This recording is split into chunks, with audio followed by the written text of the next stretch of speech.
right, good to see everyone this evening. Welcome to Finance Friday. This is Jerry Fetta, founder of Wealth Dynamics, and I want to give you Finance Friday this evening for the first time back in a little while. We changed these to Saturdays at one point. We're back to Friday, but Finance Friday, just to give you, as you're watching this right now, this is something that I first started doing back in 2018. Right. And I did these, every week for probably 4 or 5 years in a row. And the reason I did these and the reason why I'm going to continue to do them is when I first started learning about this financial stuff, there was a lot of information that had somebody not stopped and shared it with me just out of the goodness of their hearts and wanting me to learn and wanting me to know this stuff, I would have never known.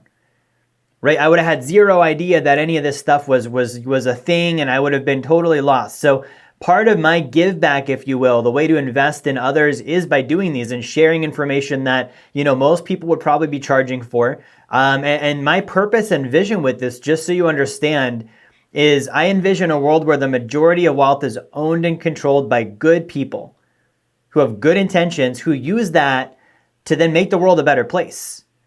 Right. And so what we're going to talk about this evening on Finance Friday is we're going to talk about investing. We're going to talk about how to avoid some of the top pitfalls.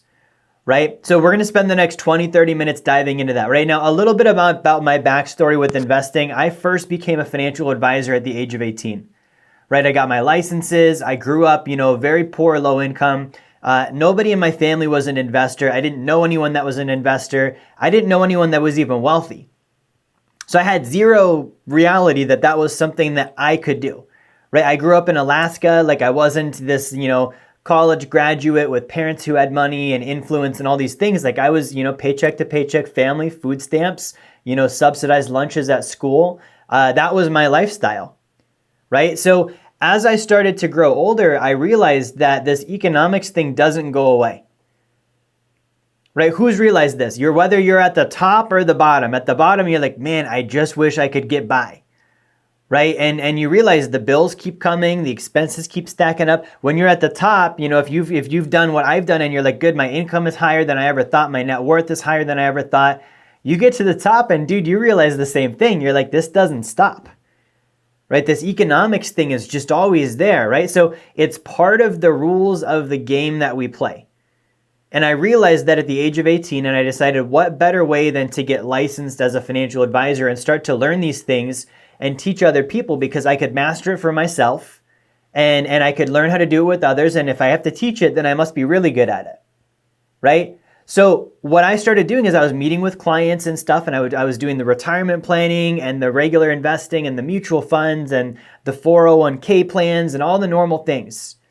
Right. And as I went through this, I was like, the thing I'm seeing is the life of the individual that I'm sitting in front of is not changing.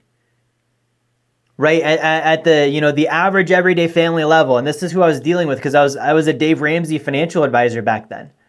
Right. So my job was to sit down and help you, do your life insurances and your retirements and help you pay off your debt. And so I would sit down with someone, and I remember sitting down with a woman one time, and I helped her plan out her retirement account. And I was like, ma'am, when you're 65, you're going to be fine. Right? But the look on her face was not that. It was like, what about next week? Right? What about in a couple of years when I have to figure out how to pay for college for my kids? Right? And I started seeing like, okay, this is not handling stuff for people in a way that their life improves right now. Okay, and so my first client was my mom, right? Who else has a supportive mom, right? Let's see, show of hands on that. If you have a supportive mom, it's phenomenal. My mom was my first client, right? And so part of my story is, I sat down with my mom and I helped her with all of her retirement stuff, and I did it all by the book, right, guys? I did it all by the book, everything the way you're supposed to do it, down to the last thing, and we would check in on her stuff, and once a year, twice a year, we'd see it was growing, it was doing well. And if you know about retirement accounts, you know that at age 59 and a half, you're able to start withdrawing money from these things, right? And sadly enough, my mom was diagnosed with stage 4 colon cancer at age 60, right? She passed away 6 months later. And she didn't get to enjoy any of what we were planning for. The entire game, all the rules, we followed it. So picture this, I'm 20, 21 years old, a financial advisor, relatively new in the industry.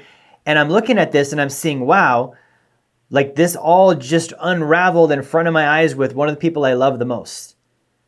And that stuck with me because I was like, I don't want to see that happen to me, and I don't want to see that happen to other people.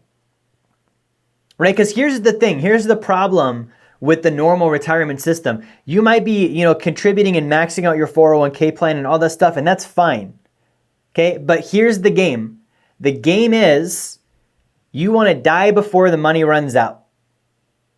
And I know that sounds morbid, but think about it. If you outlive your retirement money, what are you going to do, right? So the idea is I really want to die before it runs out. That's the plan for most people. I want to build up my nest egg and pay off the house and do all this stuff and then die before it runs out, right? Now, here's the other part of the game. Don't do that too soon. Die before it runs out, but don't do it too soon, because if you do it too soon, you don't get to enjoy any of the things that you build up for. So I have this crazy idea that the definition of wealth actually has nothing to do with finances. You see, my definition of wealth is that it means abundance and prosperity in all areas of your life. Right? So I want you to think about this. And for those of you that are watching online, I want to put this on the whiteboard just to give you an idea of what that means, right? So if we think about what are all of the areas in our life, right? What would those be if we draw those out?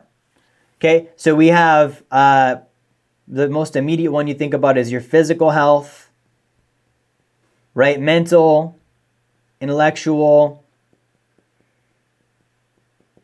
emotions, spouse, right? Family, friends. What else? You've got your work, right? Your career, your profession. You've got your hobbies. You've got what? Animals. All of these things are things we interact with in life. Animals, nature, right? Our material possessions, the things that we own. Right? We've got, I think art would be an area. We've also got, generosity. Right? These are all parts of our life. Wealth means all of these. Every single one of them is doing well. Right? And as you look at this in your own head, I want you to rate, and the first time I did this, it was painful, guys. I want you to rate each of these areas in your head on a 1 to 10 scale. 10 meaning it's exactly the way that you want it. 1 meaning it's nowhere near. Right now it's missing the mark entirely. Right? And I might have not included some areas here, but I want you looking at this and thinking, okay, well, where would I rate this? What is my physical condition right now? Do I have energy? Am I going to the gym and exercising? Do I go play outside with my kids or my grandkids? Right? Am I sick all the time? Right? What about my mental? Am I constantly in doubt and confusion and worry and grief and all these things, right? Or am I doing well and I'm happy and I'm excited, I'm exhilarated and enthusiastic towards life? All these things would be descriptive, and you would have a rating on a 1 to 10 scale. Okay? Now, the second question I want you to ask yourself, what would it take for each of them to be a 10? Okay, what would it take for each of these areas of your life to be a 10? And how much will that cost? Financially speaking, how much would it cost you to fund that lifestyle? You see, this is the thing, and this is the number one pitfall of investing, is we don't align our life goals and purposes with our investments. And when we don't align our life goals and purposes with our investments, what happens is 2 things, right? Actually, 3 of them, right? I'm going to say 3 things happen. The first thing that happens here is, number 1, you might do what I did initially. You choose poverty. This is the main reason why people choose poverty. Not only are they confused about money, but they're like, why, right? So when I was 17 years old, I remember quitting on money, saying, I'm not going to play the game. That looks like a scam. It looks rigged. Why would I work my life away from monopoly money? I'm going to focus on just doing the things I love. That was me at 17. I know I'm a weirdo, but I learned the US dollar wasn't backed by gold, right? And for some reason, at the age of 17, instead of being focused on girls or sports, like apparently that was significant to me, where I was like, wow, that really changes my perspective and outlook on life as a 17-year-old. Therefore, I'm going to quit on the system at the age of 17. And the result of that, guys, is in my first marriage, we were homeless within 6 months. Living in an abandoned house because I chose poverty. I said, I'm not playing the game. I quit. I'm done. I'm not going to participate. Okay. The second option that someone can choose is denial. Right? Denial is the middle class. Right? Now, the middle class means that you earn, in my definition, you earn $100,000 a year up to about $1 million a year. Right? Because I know people now who are earning $1 million a year who are the smack dab in the middle definition of the middle class. Their number one asset is their home. They don't have passive income. They're not taking care of themselves. They just go to church and they go to work and they do the normal things and they blend in with everyone. That's denial. Right? Nobody in the middle class ever did anything significant for this planet. They were just, the taxpayer. Somebody's got to pay the taxes. Somebody's got to work the job. Somebody's got to do the things. Someone's got to vote for the politicians, right? That's a denial lifestyle. 3-bedroom house with 2 kids, white picket fence in the front lawn. You go to Olive Garden on the weekends and drive 2 German vehicles. And you put the sign for who you're going to vote for right in the front lawn so everyone knows about it. That's denial. Right? And if I just called you out, I'm sorry, but that's true. The third one, and these are all incorrect, guys. The third one is escape. Escapism. And I have fallen into 2 of the 3. Right? Personally, I didn't do denial. The reason I didn't do denial is because I grew up with it. Right? I grew up in poverty. Right? Like we would literally, I remember watching a bug crawl through my cereal, which we got from a food bank, and my mom telling me, eat it anyways, you should be lucky that you have cereal. While I also was trying to slurp down the spoiled milk that it came with, right? Like that was my lifestyle growing up. But I remember seeing other families that seemed like they were doing well. And as I grew up and grew older, I started to realize that's bullshit. They're not doing well.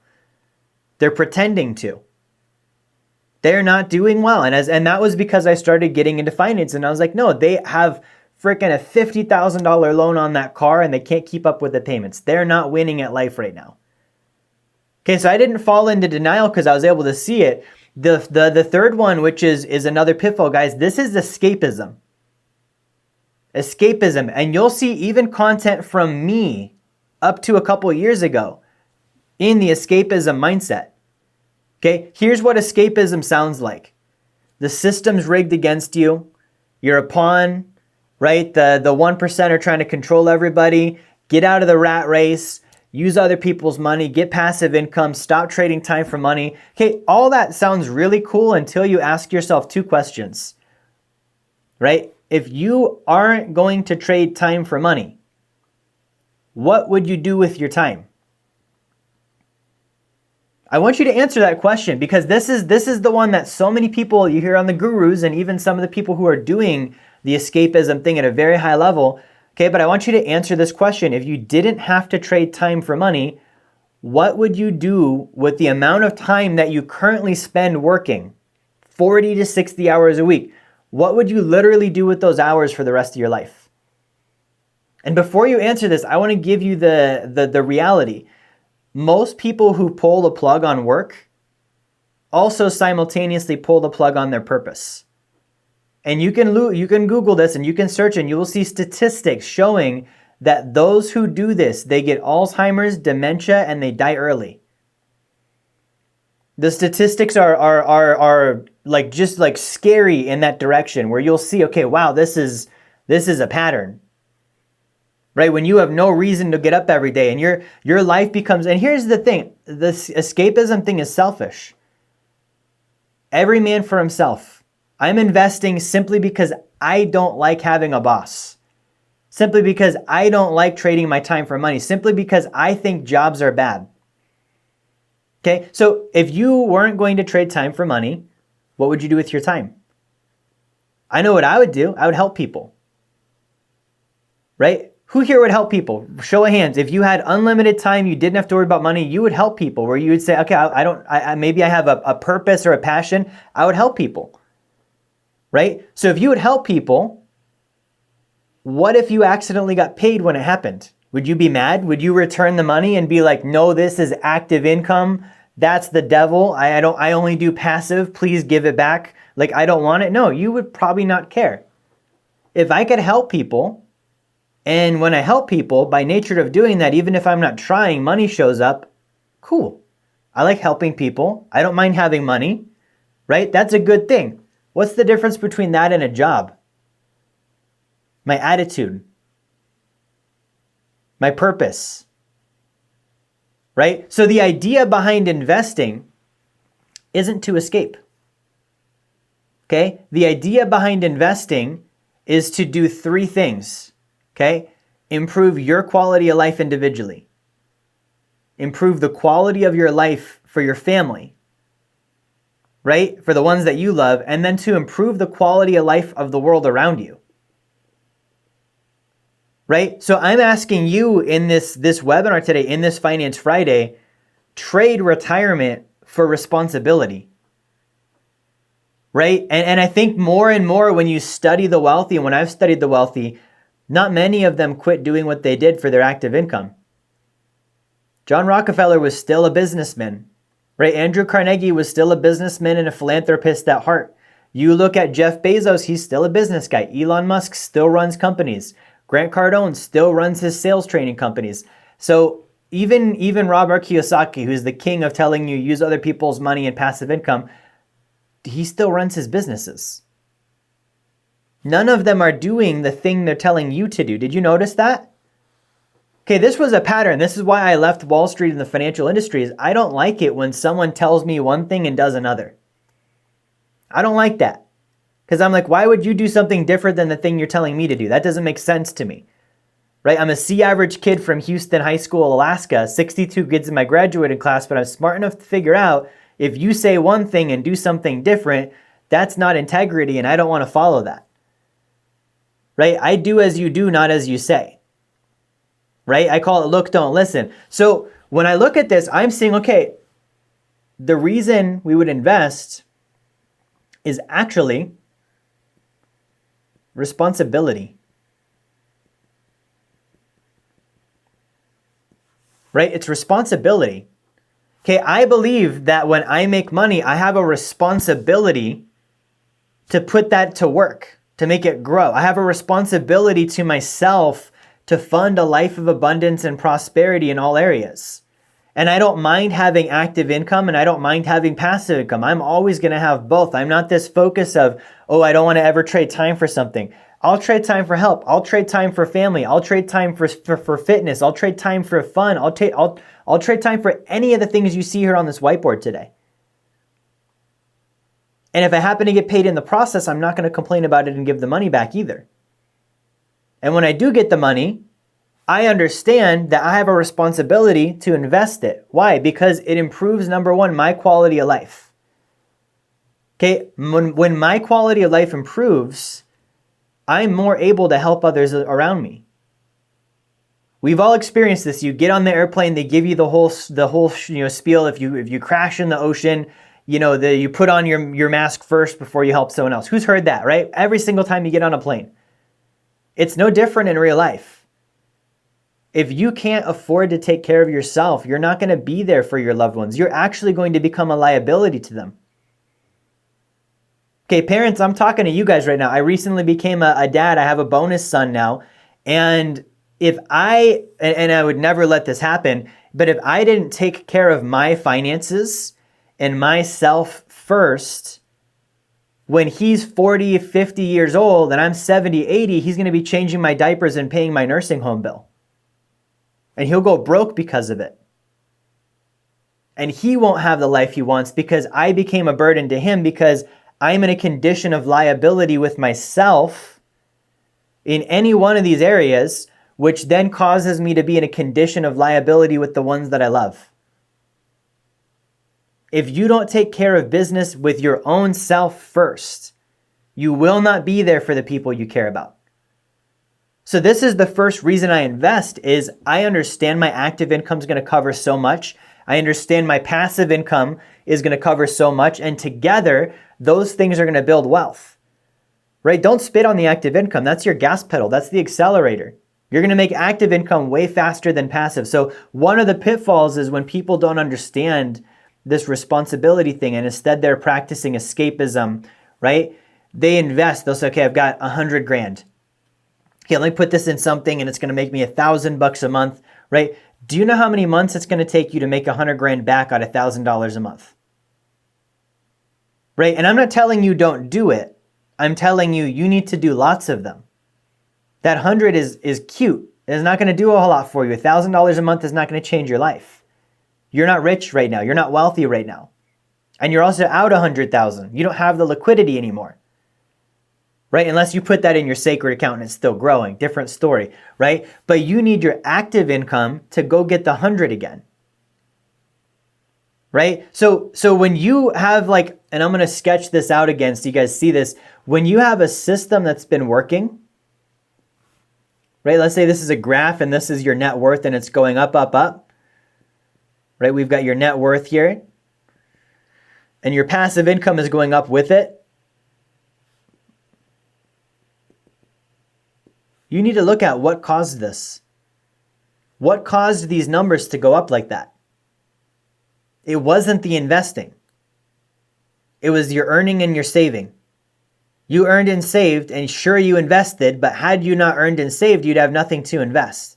So a lot of times people will think within the future, I'm going to unplug from the earning and the saving because I'm financially free and I just invest now and I don't have to do all the stuff that I did to get here. Name one great at anything who quit doing the things that got them there and stayed in power. That's the number one way to slide backwards, is you stop doing the things that got you in power in the first place. Right? So when I'm thinking about this, I've got the responsibility thing. I've got a responsibility number one to myself. And culture today is going to tell you, oh, that's selfish, but then at the same time, they're going to tell you, but also focus on self-care. Well, which one is it? Is it selfish or is it self-care? Right? Go to the gym, eat organic food, right? Work on your mind, study, get good at your profession, like be good to your friends, have fun, enjoy life. That's focusing on yourself. You need to do that first.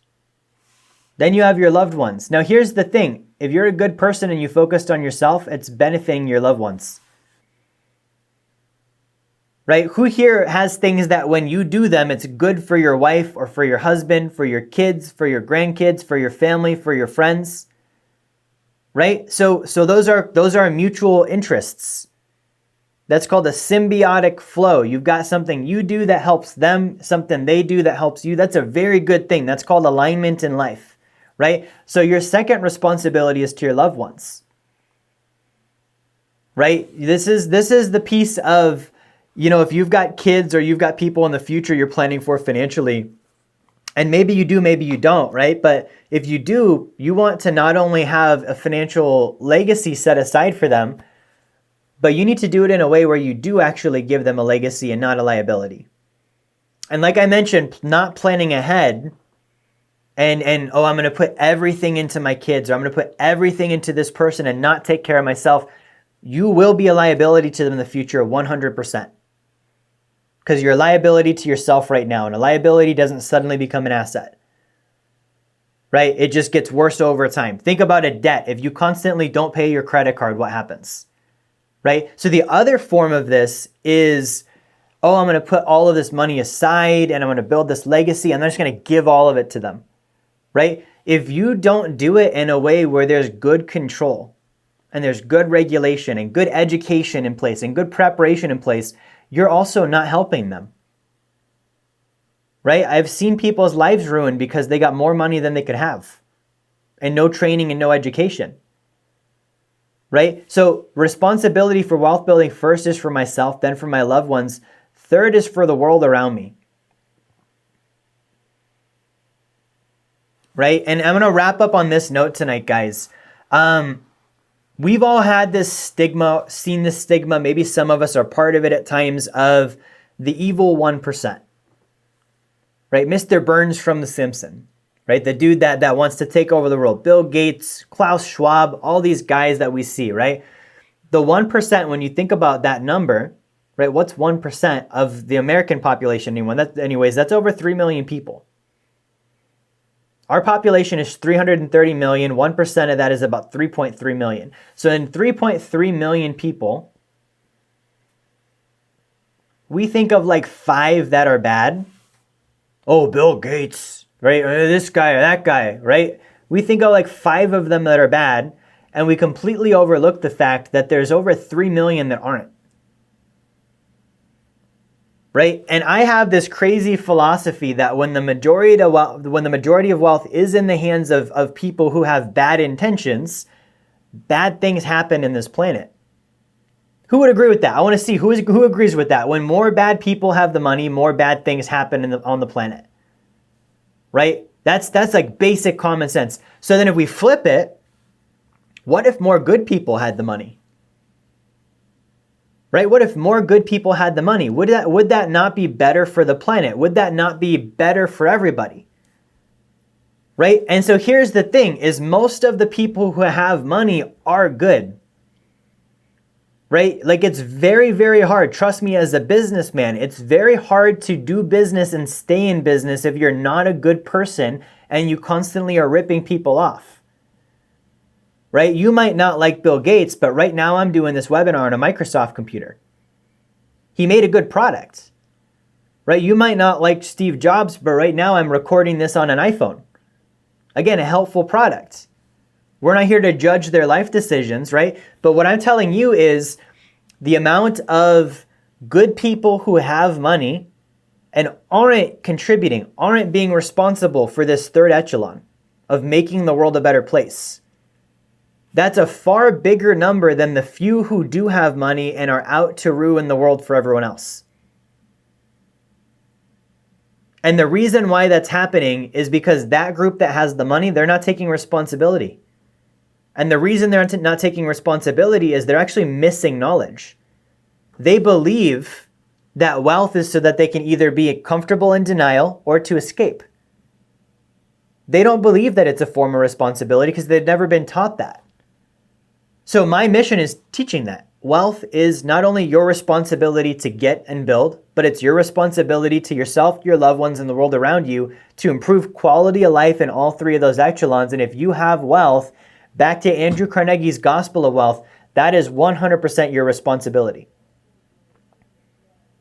It's not up to the government. It's not up to Klaus Schwab. It's not up to Bill Gates. It's not up to Mr. Burns. It's up to you and I, right? Now, this is just the 3.3 million that I'm harping on, right? If your net worth is I think right now it's 10 or 20 million, right? Or higher, that puts you net worth wise in the top 1%. If you're in that range, I'm talking to you right now. You have the money and you're either in denial or escape, right? You're not taking responsibility.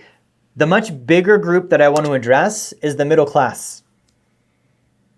Right? Those from $100,000 a year in income up to that $1 million range in income. You guys. Right? You're the biggest number in the whole lot. And instead of sitting on the sidelines and saying, I can't make it and the game's rigged and it's not fair and look at these evil wealthy people and this and that, what are you doing to change it?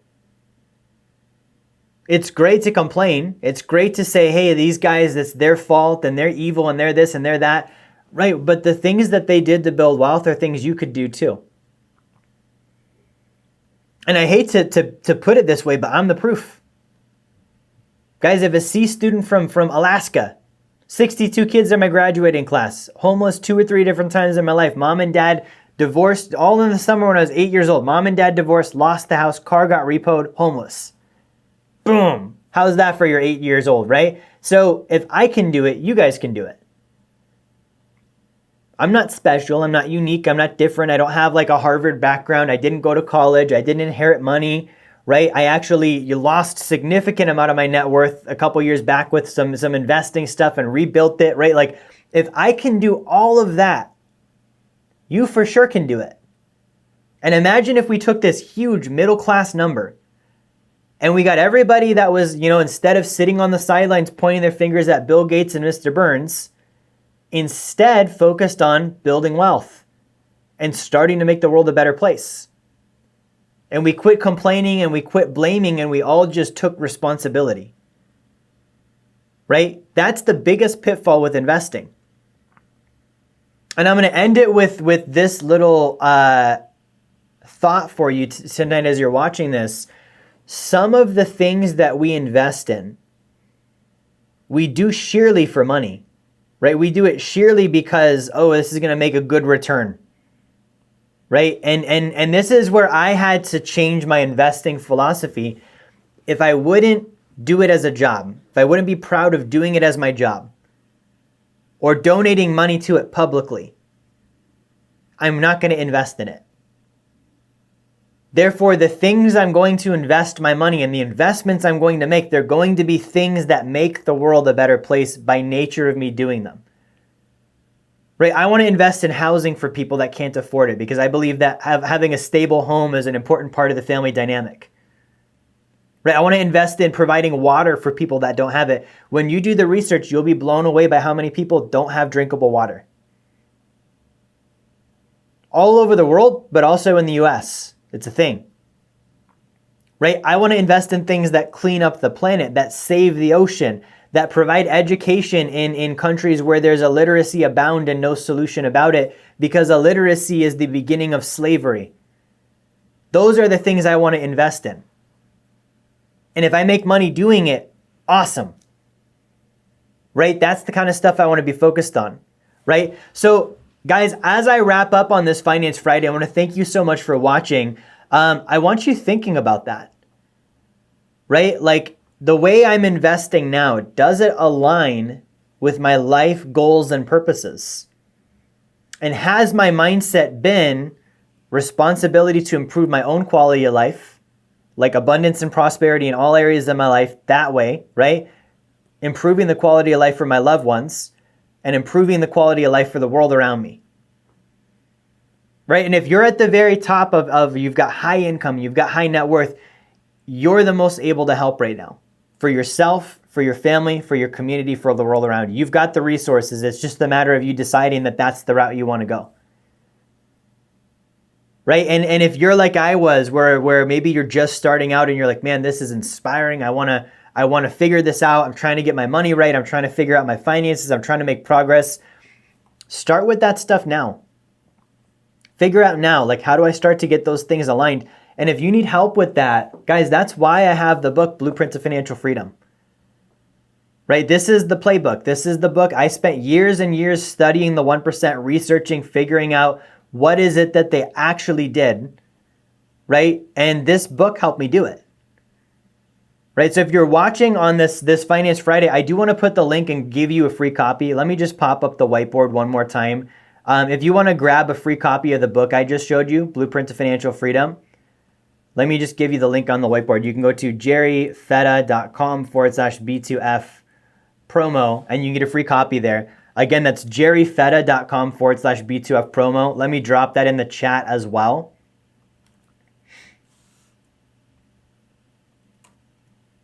Right, so you can get a free copy of that. That's my gift to you. And that's something that you're going to be able to start learning, right? The biggest thing here is the education, right? It's never going to go away. It's always going to be something you've got to be responsible for and constantly doing and figuring out and learning about, right? So, guys, that's all I've got for you this Finance Friday. Thank you for tuning in. We will be back again next week. If you'd like help with your finances, you can reach out to me. If you go to wealthdynamics.com, reach out to my team. You can connect with me on social media as well, right? But my goal is to help. My vision is, if you're a good person, I want your net worth to go up. I want your quality of life to improve, and I want you to pay it forward to the world around you. You guys are very welcome. Thank you for tuning in. I'll see you next week.